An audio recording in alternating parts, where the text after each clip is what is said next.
A young couple found dead, a gun discovered near the bodies. A sheriff's office confident in what happened. But their mothers don't buy the official story and have not stopped questioning this investigation 6 years later. 911, what is the address to your emergency? I kept telling my husband, like, something's not right. I need police. My son's dead and his girlfriend's dead.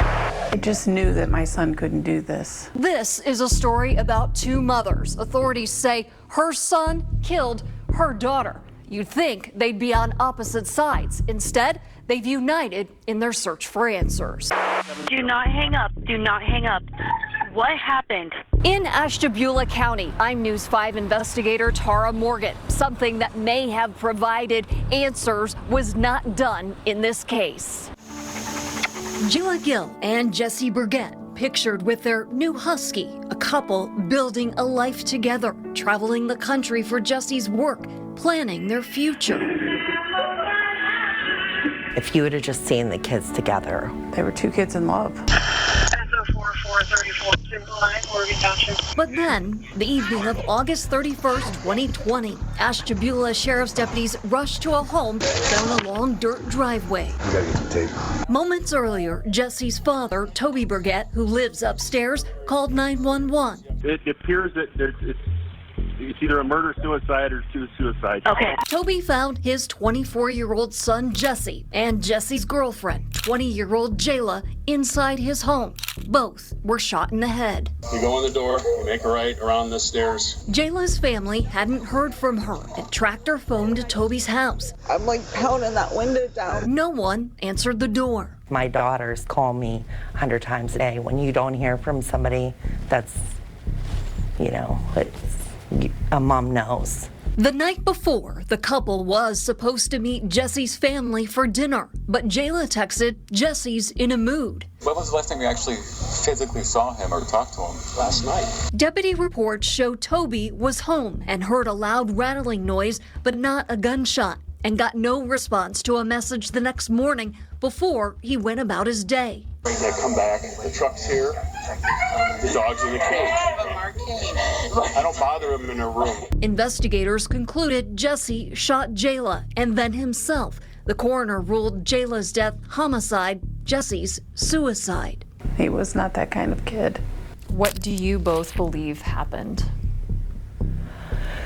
I believe it was, I believe they were both killed. Ashtabula Sheriff Chief Deputy Terry Moisio oversaw detectives at the time. Moisio says it appears there was an argument and some scuffle in the couple's downstairs bedroom. Records show Jesse and Jayla's DNA were on the gun. What do you make of the mother's belief that they don't think it happened the way you guys said it did? The evidence is clear. DNA evidence, it is clear. There is no question. The mothers have been working with private investigator Ron Brotherton, who believes more forensic testing should be done. I am convinced something is wrong. Brotherton wants Jayla's body exhumed and Jesse's cremated remains examined for possible bullet fragments. But 6 years later, one decision made before the case was closed is still fueling questions. Autopsies were not done on Jayla and Jesse. Why would a coroner not do an autopsy on a murder-suicide? Why? How come no autopsies were done? So that was a bone of contention with me. I argued with the coroner's investigator. I wanted autopsies performed. The coroner said no. Deputy reports show coroner's investigator Tom Despenes said no autopsies would be performed. I still remember I'm yelling at the coroner's investigator in the living room of this house. We need an autopsy. Why won't you do an autopsy? This is bull.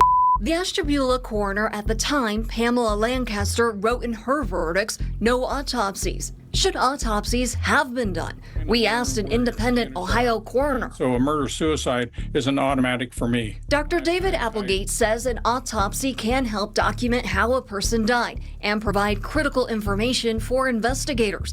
But in Ohio, most autopsies are left up to the coroner's discretion. Autopsy is just one piece of an investigation.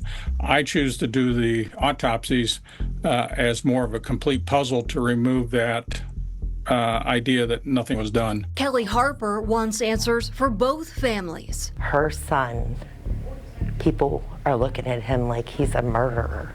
His name needs to come clean. Despite the questions, Moisio remains certain. So you're confident this is how it was? Absolutely confident. But I'm always open. I mean, not bullheaded. If there's something else, we missed it, didn't miss it, okay. But there's nothing here. Tara Morgan, News 5.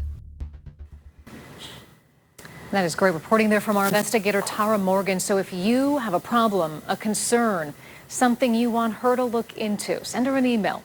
It's tara.morgan@wews.com.